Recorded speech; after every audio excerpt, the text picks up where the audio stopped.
that. Yep. Jeremy, can you go ahead and start recording, please? Just did. Awesome. Alrighty. Well, welcome to today's Mindshare meeting. I'm very much looking forward to when we're able to get back to in person, but for now, this works. I think there's a couple new faces. So just to recap who we are, what we're doing, we started back in January. We've been meeting online for the most of the history of this Mindshare.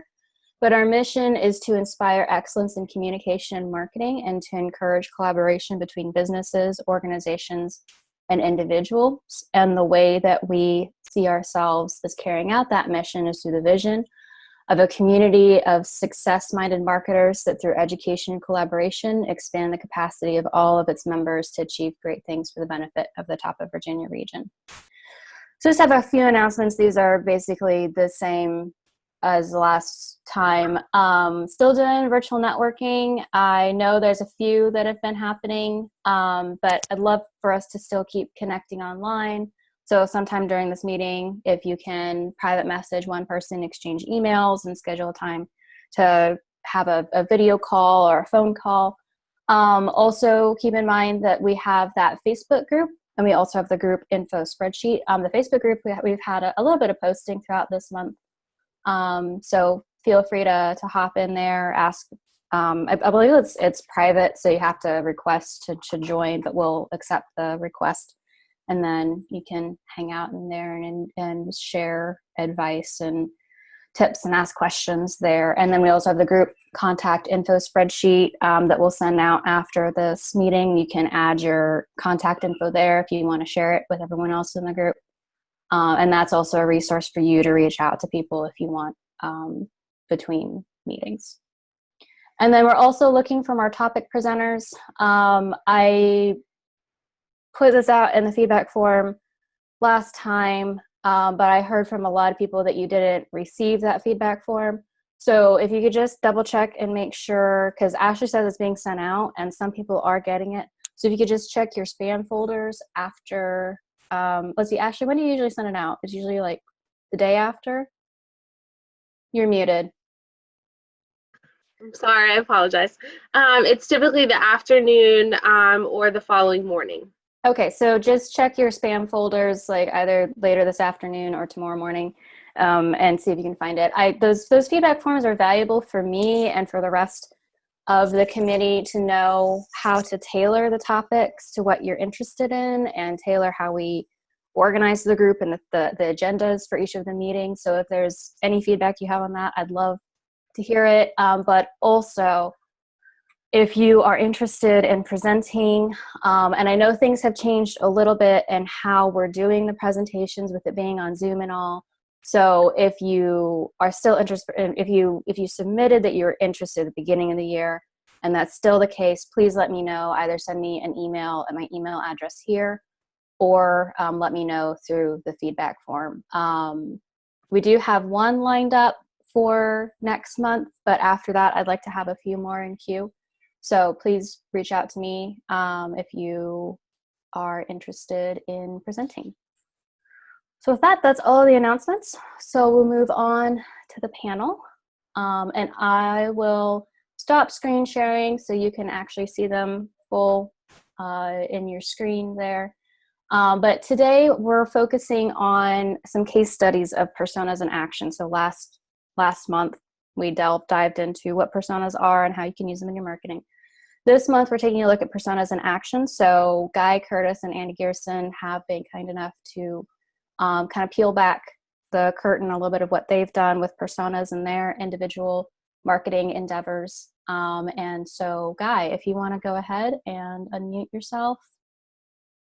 I recommend you click speaker view so that whoever is speaking is full screen on your computer. And then if you're not speaking, if you could go ahead and mute yourself. Or Jeremy, if you could, force mute people. All right, so how long should I go, Rebecca? 5 minutes, 20, 30? 5, 10. I was given room for 10. So if you could go 10, that'd be great. I'll give it a try. So our personas, have been a time, I guess, a bit of time in creating at least one that we have that we know we've established. When I started back in 2013 with the college within the Workforce Solutions Department, we were just emerging out of the recession where people were going back to work looking for opportunities. And at the time in 2008, 2009, 2010, there were many career changing programs that we were offering at the time. We called them career changers. And so when I came on board as the marketing coordinator, we were looking for ways to find more folks to go after those career changing programs.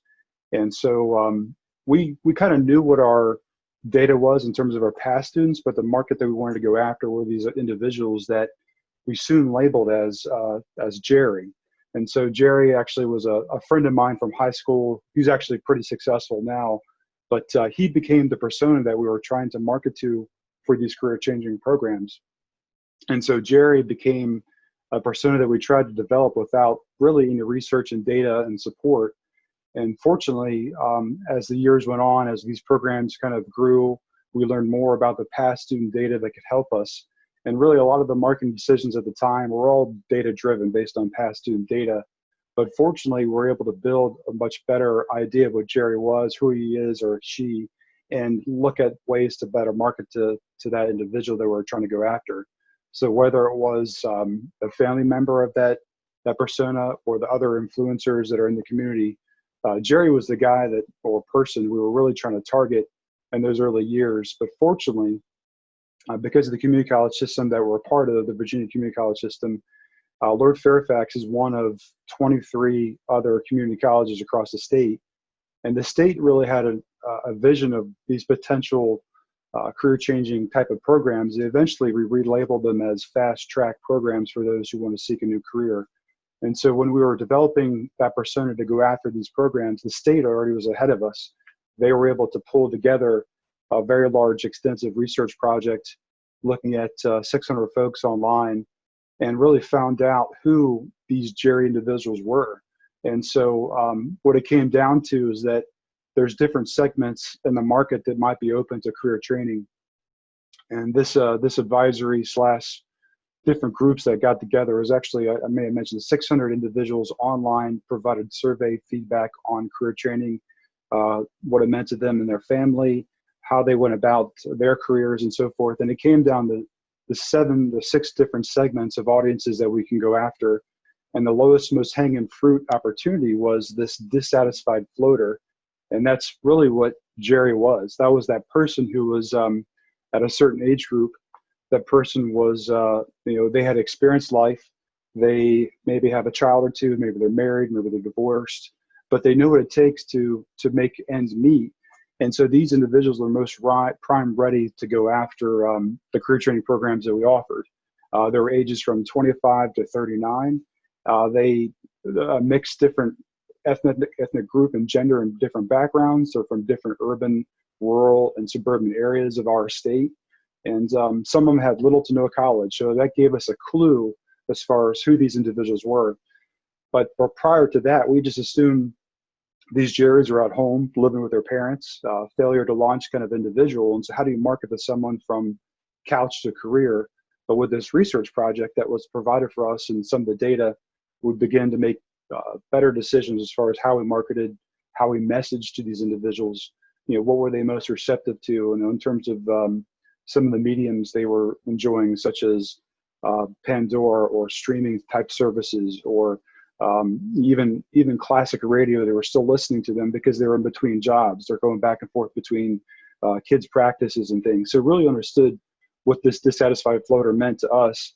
It was kind of a funny name we kind of kept along, and then of course looked at other ways to how to influence the dissatisfied floaters, whether it's their parents, if they're still living at home, or if they were somehow affected through them through work in other ways. So really we began to build this persona out. And then lastly, so that project was around 2016. In 2016, 2017, the ALICE reports came out. And so many of you in our community know about ALICE, Asset Limited Income Constrained Employed Individuals. And this is a report that was done by the United Way. And even understanding those individuals a little bit better, those were folks who were also seeking career changing opportunities, but that really couldn't time out to do it, and really to get into the mindset of those individuals, understanding more research and data. And it just obviously is a resource available to all of us. That market was right aligned with these dissatisfied floaters. There were individuals looking to better themselves, provide more wage opportunities and gains for their family, to support their families. And so connecting with another community partner really helped us shape out this persona even further. So really the research, the data of our past student data, research that's available to us, and a lot of resources that are out there, you can really begin to build your own persona with actually having to talk to them. And of course, that is something we do as well when we have these programs that go off, certainly to understand their goals, their desires, their interests, and their next steps. Having smaller focus groups with our instructors as well as those past students, really talking to them, understand what they are, what they do, what their challenges are, what their goals are. There's a ways to really shape out your persona even further. So with all that being said, those two large reports that came out for us really helped us shape how we market our career-changing programs, and we've reshaped them to call them fast tracks, because there's really the folks we've learned that they don't necessarily want to start a career. Sometimes or change a career. They're looking to start for the first time or maybe enhance their career. So we've rebranded those programs to fast track career training programs, and they seem to be and continue to be our most successful revenue generating as well as state driven goals, which are generating credentials for local businesses and the economy as well. So I think what's helped us really is drive and help us enrollment efforts, but also helped our economic efforts too locally, based on providing the skills that our area employers need for these high demand career training programs. And so lastly, just to kind of continue to run out, because we have all of our past student enrollment data, we know where these individuals live based on our past efforts. So when it comes to making continued data-driven decisions, we're using past student enrollment data to see what zip codes they live in, the carrier routes they live on, so we can potentially use social media, other digital as well as print media to reach these individuals and very similar households that they live. So in other words, if we had 50 registrations in the 2265 route 0011 zip code carrier route, that we know we could potentially market to other individuals based on that past student data to find potentially more Jerrys or more dissatisfied floaters, because they're very similar demographics in a neighborhood or a residential area that they live. So really having that data, that research, and continue to review the data annually has helped us really shape out that persona for that particular individual. Now there's some more work ahead for us to be done, because we are within our department, our division of the college, we are focusing a lot more efforts on corporate training and really trying to identify a new persona, which is related to business. And so who's that sweet spot client that we could work with that is that has the right amount of employees, the right revenues and budgets to work with, and the right skills that we can provide them based on the workforce needs and training that we can develop for them. So that's the persona and the works that we have. I mentioned that before, but we've been unable to get together to meet with employers, and that's a point where we would probably meet with them face to face and have different focus groups for different areas to really talk through, what are your challenges, and really understand that persona that we're going to market to. We have an idea what it is based on our past student data or past enrollment data from employers, but to really truly understand that persona is really have those face-to-face discussions and do that research to really flesh out who those people really are that we want to go after. Yeah, so that's two personas in a nutshell for us. Yeah. I'm curious with the because you've just applied this to the Workforce Development Center. Did you has this influenced any of the other marketing for Lord Fairfax? Yeah, absolutely. Because we provide entry-level type of training positions for a lot of those fast-track career changers.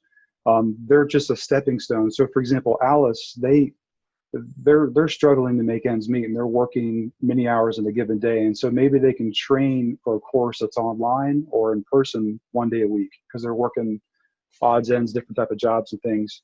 So that's their gateway into a great, meaningful career. And we've seen so many times where people launch themselves out of poverty because they get that initial credential. So, for example, we had a student success story of a lady, a single mother, homeless, who she got her a phlebotomy technician certification and was able to get a higher wage get herself into a living situation. And so a lot of those success stories, that Alice individual saw their opportunity by just starting into that first initial part of that credential. So what that affords her now is that when she's ready to do it, she can go out and get her associate's degree in maybe in nursing or some other area. So I've partnered with my colleague at the college, Brandy Boyce, to say, hey, we have a lot of ways to bring people in initially. A lot of the Alice folks that are out there, as well as other dissatisfied floaters, and especially now with the pandemic, there's so many folks who are dislocated. They can find themselves in a great, meaningful career. And our programs are great entry points into the college and a great entry point as well to a pathway. So for healthcare, for example, getting in as a CNA or a medical assistant and then working your way up through higher levels of advanced training. So yes, as far as the entire college benefiting from our workforce training programs, for the initial entry points, it does help cross-market and also show our full portfolio of what we can offer at the college. Nice. That's awesome. Well, thank you, Guy. I'm sure there's going to be lots of other questions or things like that after I go through the discussion. But thank you for that presentation. It was very, very helpful.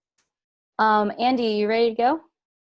I am, although going after Guy and that silky smooth voice right there, it's going to be a tough shoes to fill. But thank you for this opportunity. I think many of you will already know what I'm going to be talking about for the majority of this time, and it's going to be movies. But I'm going to use that to sort of talk about some of the personas. I hope I'm using that phrase correctly. This is the first time I've learned about it. Or grouping. It's kind of what we're also doing out at the Alamo. I'm going to start the discussion really with an early story. And it begins with the Alamo Drafthouse that started back, obviously, 10 years ago in 2009. But a little earlier than that, when my wife and I owned the Winchester Book Gallery in downtown Winchester, we had bought it right at the cusp of our video stores leaving in the community. And folks were eager to sort of find new stories to be told through the cinematic voices. And so we started a little video store. I had several movies that the missus asked that I get out of the house. And so we put them up on the shelves. And my taste is a rather eclectic taste. I tend to like very international films, stories that you haven't heard of before. And what I was discovering is that by just putting them up on the shelf, folks would not take a risk. They wouldn't try them out. We needed to find an avenue for them to discover these films. And so we began what we called Film Club. And many of you have heard of it. I talk about it all the time. If you follow me on social media, that's all I talk about. But Film Club was really developed so that we could gather in the evenings to watch these films and to really get folks talking about them. And that started in 2007 until we sold the bookstore. We did every Monday night until we sold the bookstore in 2011. Now in 2009, Steve Nerangis and family brought the Alamo Drafthouse here to our community. They knew that this community was a community that absolutely adored movies. And so they started your typical Alamo Drafthouse experience. Great food, big Hollywood blockbuster films, great popcorn discoveries. But Steve, as you know or don't know anything about him, he loves the independent films. And he had tried to bring some independent titles to this community. And just wouldn't have the luck. The audience that we were targeting on social media wasn't necessarily the same audience that would take a risk on a title that they hadn't heard of or a title from another country. And so when our film club left the book gallery, we were looking for a new spot. Steve invited us to be a part of the Alamo Drafthouse. And in 2013, our partnership with that organization started. And I used that as sort of the foundation of where all of this began. And so really that was at the precipice of Facebook. And we had a list of probably about 100 email addresses. We had our very first screening. 80 people showed up. And from that, it snowballed into our film club that it is today. And I want to talk a little bit about that film club group, where we are today, and then also the tracks that it's made over the last almost 7 years that we've been doing this. And so our film club is an online group. We have formed and dedicated an audience that's dedicated to independent art house and international films. our marketing, or our data-driven, as Guy would say right there, was genuinely just me growing up in this area and realizing that there were individuals who wanted to see these films. We had trouble finding them because they were so attuned to driving to DC to see these art. And there was that sort of standard thought process that the Shenandoah Valley, specifically this area, didn't quite have the audience for art house or independent, that if you wanted that sort of experience, you had to make that drive. And I didn't believe that. I was gung-ho to believe that there were friends and other friends and the outreach from DC coming to this area that could genuinely support. And so we started this little group, Film Club, on Facebook, started with 100 people plus email, and we just focused our conversations on titles that were coming to the Alamo that we could support, but also more than just the marketed efforts of it, but so much so the stories behind it. We wanted to craft fans, we wanted to craft followers, we wanted to craft engagement, and we wanted to craft brand loyalty to the Alamo Drafthouse as a whole. And so 7 years later, we are now 2,700 members. We have an email list as well, because we found over the years that not everyone is on Facebook. And so that has an additional 700 emails attached to it as well. And it has genuinely affected the marketing of the Alamo Drafthouse. That is what we see as our core audience. The folks that are coming more than once a month, but coming anywhere from once a week to twice a week to support the titles that are coming to the area. We saw so much of a support for this that we took that same idea and focus, that genuine finding and planting the seed of an audience that was dedicated to this genre of film or this style of film, and broken into 4 more groups as well. And those personas, then all 4 of those groups, personas, enhance and highlight what we're doing here in the Shenandoah Valley, which, not to put it in any sort of like pedestal or anything like that, is what's being watched as a brand standard across the Alamo Drafthouses as a whole. And so from that, we've also started Psycho Cinema, a group that's now been around for almost 5 years. It is a group dedicated to genre films, meaning horror, sci-fi, low B-rated films. And that is what their dedication is. So we've taken an audience, our 33,000 members on Facebook, curated and cultivated another audience that is more dedicated for our film club, another audience that's dedicated to another genre that we're supporting. And then we also have, and this was a unique idea, we partnered with a local podcast team that already had a great reach and allowed them to curate and cultivate their own persona and group as well. That's still awesome. They dedicate films, they watch and support films that began in 1990 through 2010 that were awesome when they came out, are still awesome today. Yes, it basically writes itself right there. But we have curated and cultivated that group. Psycho Cinema, now 24, almost 2,500 members. Still awesome, is still growing and developing, has about 500 members there. But really what we were discovering is that by putting the information out just in one marketing tool, Facebook or newsletters, you weren't necessarily finding that audience dedication or that audience response. You know, someone who is in love with the new Avengers film will glaze over a subtitled film typically. And so what we were really doing was taking our audiences and splitting them so that we could focus our marketing in a stronger sort of dedicated area for all of them. And then in the end, what we've discovered, like I mentioned before, is that we built stronger engagement with our community. What began as a pet project for mine, and I think marketing on the Nerangis side, has now become a community-driven organization, meaning that folks say that they're a part of this group, not because they think of it as marketing towards the Alamo Drafthouse, but because they want to be involved in the conversation and dedication to what's going on. And so now that whenever we run like special sales, whenever we run special events, oftentimes these groups are the very first ones to hear about it, and then we funnel it outwards from there. And so we build that sort of excitement and dedication to this audience. And so without any research, without any sort of knowledge, we just sort of said, let's put this out here and see how it grows and see how it develops. And of course, now our film club and the model behind this development of groups or personas is now being used.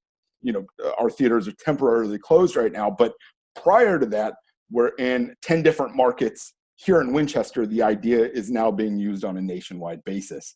And many of our film club sort of things and focuses, meaning taking an audience, curating and really nourishing an audience from that specific genre of film, will slowly develop into some diehard and loyal members. And I mention all of this, and I love the opportunity to talk about Film Club, because with any of the businesses that you own, you do not need to put Film Club in front of it. It could be book club. It could be favorite faucets club. It could be anything that you could build in a group that just wants to keep conversation that then will transfer into loyalty down the road. And I don't want to say that we were preparing for this, but the grouping that we've done with Film Club Psycho Cinema has assisted us through this entire COVID pandemic. We had an audience built in that was already ready to support our Alamo Drafthouses with all of these groups. And so when our theater temporarily closed and our community was the first to say, how can we keep supporting our local theater? That's when we started our virtual screenings here at the Alamo. And so that's an opportunity for you to watch movies at home while still supporting our theater locally. We were the first out of all of the brand nationally to begin this. And in fact, we were the ones that introduced it because our community was asking and demanding more and more support for this. And so now we've become more creative within our groups. Obviously, we can't go to the Alamo Drafthouse, but they're asking for it all the time, which builds excitement and nervousness in my head. But then also, they're challenging me, the audience and community, to find new ways to be more marketable. Meaning, are we doing Q&As via Zoom? We've done several of those. Are we trying out the new Facebook group rooms, which have been a great success, and a little bit more on the security side that we've been a part of. We're doing more with Instagram and trying out a variety of new marketing tools that are out there so that we can enhance. The walls have sort of fallen, and the great part about this is that with these groups, you don't necessarily need to have a loyal fan here in the Shenandoah Valley. We now have loyal fans in DC, in New York City, in Chicago, and in Milwaukee, and folks who are happy to say, Andy, let me support the theater in some form or another, and I will send you cash and you can send me something in return. So that loyalty is broken beyond the walls of sort of what we've got there. And we keep watching and looking. The key for us is making sure that it's not just any marketing going into these communities, but that it's focused and dedicated marketing going into all of these. And then, of course, these funnel into the main group, the main Facebook page, and through our newsletters that we send out. There's branding, there's loyalty events that we sort of put on for all of these. And the big part of all of this is that although we're an online platform right now to join these groups, the result is that many of these communities want to interact in person. And the biggest response we've had is with our film festivals that we've done, that were dedicated to our loyal group of film club members, and began with almost 13 film festivals ago. We do 2 a year, and so it's almost 6 years ago we started our first one. And we started with about 70 tickets sold, and now we're at 300 and some odd tickets sold for our film festivals. And that's from people within these groups, these personas, talking about their experiences, talking about the community endeavors, and then growing from there. Guy did a great job to talk about the market or the data-driven element. What we are doing on our end is a more community-driven element. We're asking the community to become fans of what they already are fans of, but to join this group and to express their fandom a little bit further. And then we take that information on the back end and find new programming and ways to really enhance and excite people, and to keep that audience cultivated and growing, which we still are. I mean, it's hard to believe that 7 years later, we're still developing and growing and creating this audience. I've talked too long. but I'm excited about all of you.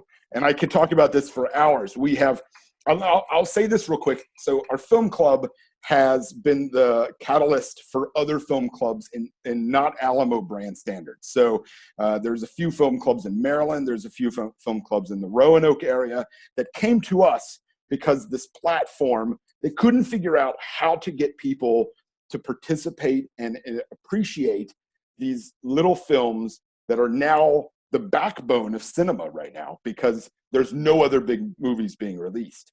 And so they're now seeing that success because they took the time early on to develop and grow that, and then have a key audience that's willing to support and looking for it. I hope, Rebecca, that this was somewhat what you wanted for all of this. And if anyone has questions, what I wanted. good. Anyone has questions or anything like that, I'm happy to share links to our groups, at the very least, to see how it develops and the messaging that's going out, so that all of you can look to develop groups on your own. This is a perfect time to do it, because you probably all have folks that are asking you, how can we continue our support? What can we be doing? How can we be involved in the conversation? And this is a perfect way to sort of get it going. That's Andy G. Yeah. Thank you, Andy. That was awesome.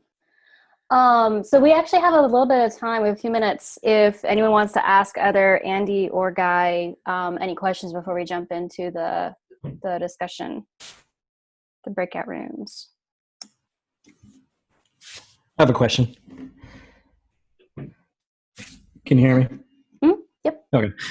So for Andy, so obviously, like you mentioned, you guys had to make a shift to online streaming of movies. Do you kind of see that model continuing in some component to reach maybe a persona that enjoys that model, or do you see that kind of phasing out once folks are able to kind of go back into the theater for that actual experience? I guess, is there been any process or thought process into continuing reaching that market? Yeah, so great question. The virtual screenings have been a blessing and a curse in its exact same time. What you discover with the virtual screenings is that there's so many great movies and you want to say yes to them all, but you're also working with an audience that was used to getting in their cars, driving and seeing a movie. We've discovered that is an easier process than clicking on a link and hoping that it works on your computer. With different technologies across every household and different bandwidths, the movie experiences vary from person to person. And so what I think we're looking at now for the virtual screenings, once our theater reopens, and obviously it's going to be a slow reopen when it does, where we want safety to be at the forefront. We want to make sure that we're taking care of our community and that this experience of going to see a movie is an enjoyable experience for everyone. And so what that may mean, I think, as we cross that threshold, and conversations are happening right now, is that we will use virtual screenings as an additional arm of revenue for our theater. Meaning 8 screens, virtually I could have anywhere from 40 screens if I wanted to. But I think for the first little bit, we're gonna play with the idea of doing virtual screenings plus actual screenings. So a persona or the group can make a decision, I feel comfortable going out, or I don't feel comfortable, I'm going to stay at home, yet still support. And then when our theater is back to full capacity, we may be offering a few of these things still available for people to do virtual screenings with. That's not an avenue I want to explore too much. The theatrical experience is important. There's already so many people out there in the virtual field. What's been hard for me is that you have to change the mindset of the consumer for a product like this. Netflix, Hulu, Disney Plus are now on the same platform as I am, or the same level, and I'm competing with them now versus the idea of experience, so to speak of. And so I want to go back to making sure I'm curating and cultivating that true experience in that community. But as of right now, I think we'll continue with it as a additional arm until the community literally says we don't want to support it anymore. And we keep track of numbers and that sort of thing as well. Did that answer your question, Matt Swain? You're muted. I can't hear you. I can't hear you. Well, it did. I appreciate that. Yeah. We could probably take one more question, and then we'll hop into the breakout sessions. I had a question for Andy. Andy, you said something about you broke it down into 4 groups. When did you decide to break it down into 4 groups, and why? It really came from the community to break it into further. So when we began our film club with the Alamo Drafthouse, we programmed certain films and watched the response from those films, such as our community with Film Club wasn't necessarily as big on horror or the violence that's sort of within that horror sort of crowd. We were also discovering not many of the people coming to a screening of Back to the Future or a genre film that was older was not the same individual coming for a brand new documentary. And so it was harder for me to sort of find our voice for Film Club by saying we would do all of these films. And so we really wanted to say, okay, let's take a new audience. And we also, the other part of it is that we were looking for a way to highlight late night screenings that we could do horror audiences with and that sort of thing as well. And so we were like, let's see if this model can coexist with a horror crowd. We found someone who had a great voice, Faye Guerra. If you know her out in the community, she works for Web Strategies. She was a fantastic voice for this audience. And we took the tools and sort of transferred it over to her. She twisted it into her own different film club because we didn't want it to just be like, this is Andy part 2, but created something a little bit new. And that's where that grew from there. And then the still awesome group is that we were starting to find more films coming down the pike from Alamo Corporate, or corporate entity, that didn't quite fit the horror genre and didn't quite fit the indie genre. And so how did we still support these titles, especially with our community out here? And so instead of finding another community member, we had this podcast group that already had a built-in audience and a bigger reach. And so we connected with them, and they had already sort of built themselves into our community a little bit.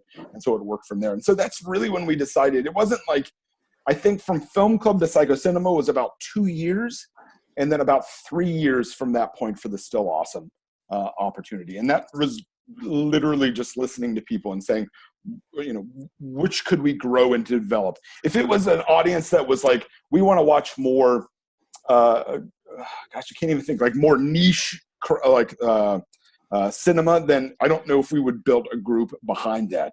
But horror and that genre of sci-fi is big enough that you can build a strong enough core audience for it and that sort of thing as well. Awesome. Yeah. And real quick, Rebecca, if you don't mind, I have one more. Cynthia had a quick question in the chat. It's post-movie conversation, still part of the experience, and it is, Cynthia. We obviously we miss doing it in person, but we were using Zoom for a great period of time. We're using Google Meet as well. We're doing some Q&As that help build that, but we see that conversation happening now, not necessarily within an hour after the screening or 2 hours after the screening, but all throughout this time. And so we've really just expanded the conversation into more. And what my role has become is more of a catalyst for that conversation. Whereas when you're in a group in a circle, the conversation typically just flows, especially if I'm leading it, because I'll talk to no end. But within the digital conversation, you need that catalyst to get that sort of thing started. And so post movie is actually more of a post, maybe a little pre, we kind of build that into a little bit more. And so the conversation element has become a bigger part of all of this, because the more that are talking and sharing now, the more our virtual screenings can be a part of. And we kind of want that, because before you had to drive to the theater, and this will sound like a negative, but it's not, to come and see the film. Now, if you're in California and you have a friend in Winchester and they're talking about this film, you can now support the Alamo Drafthouse in a weird way. I hope that answers your question, Cynthia. Awesome. So we're going to break out into group sessions. It'll have this. And what are you struggling to implement in your marketing? So with that, insights that we talked about within our own individual breakout rooms. I'll go ahead and start because we were breakout room number 1. We didn't hit the other 2 questions. We just stayed on the first one, talking about specifically how, because, you know, one thing that was, there's similarities between Andy and Guy. Guy had a very data-driven, research-heavy way that he developed his personas. Andy had a very organic, slow growth way of developing personas and audiences. But both of them, it took them many, many years to get to where they are right now, where they're generating consistent revenue and getting those consistent dollars back from the initial investment of the work into the marketing. So one thing we spent quite a bit of time on was talking about how do you get the buy-in from the executives in a company or the purse holder. And the one thing we talked about was it's all about setting those right expectations, because it does take so long. It's take it one step at a time, start small. Don't be afraid to start small. Don't be afraid that it's going to take a long time to get the momentum going. But as long as those decision makers are kept in the loop and you set the right expectations of them, of this is the goal we have for this effort with this persona. We're expecting this much engagement. We're expecting, you know, this many people to attend the event, whatever that looks like, whatever your goals are for that milestones. It doesn't have to be huge, but they need to know so that they're not having unrealistic expectations. And then as you're building step by step through those milestones, this is the point that Andy made. It's like, it's not about the end result. It's about hitting each milestone and there being fluidity and the ability to pivot between each milestone. And as long as you're keeping the executives in the loop as much as you can, as much as is reasonable, then that's really what's important. It's not about hitting the top results all at once. That's what we talked about. Breakout room number 2, what did you guys talk about? I don't know who was in there.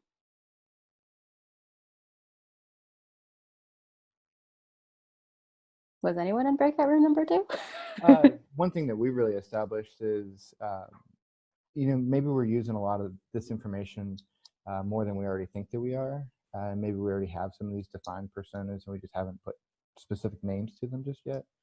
But really the level of detail that both Andy and Guy had gone into with either the data-driven aspect or really just finding out what that experience was and curating and nurturing that experience so that people discovered why they were helping your organization or your business out on their own, not you telling them to, kind of that inception philosophy of letting them figure it out and they'll become a more vested customer. Mm-hmm. Yeah. And what about the last breakout session? Room number 3.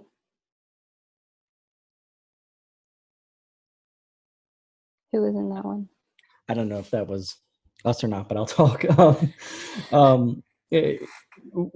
I kind of shared, you know, we talked about, you know, putting the word club, you know, in front of the business name, and really like what Andy said about, you know, creating that experience. And for us at the library, it was hard for us to do like a book club. I know that sounds kind of easy sometimes, but we tried at a lot of different locations over the past couple years. And finally, of all places, we found that at the Clark County Library, that's where the book club was most successful, getting anywhere from like 10 to 30 attendees. And so, you know, using that to kind of create that engagement and that experience went really well. And then Linda shared a really good idea about, you know, even looking at, you know, other libraries or other larger organizations, kind of like what Guy had mentioned, you know, to try to get access to data. So I thought that was really good.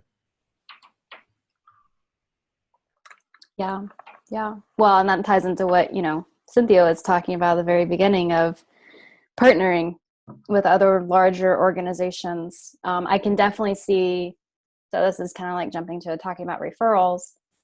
The organizations that target the same personas that you do, finding those key partnerships with those larger organizations can provide a lot of benefit, especially if you're doing a community oriented push, like with a club where you're trying to develop that local organic loyalty and engagement. So awesome. Does anyone have any other additional insights or questions, either for Guy or for Andy, before we wrap up here for the day?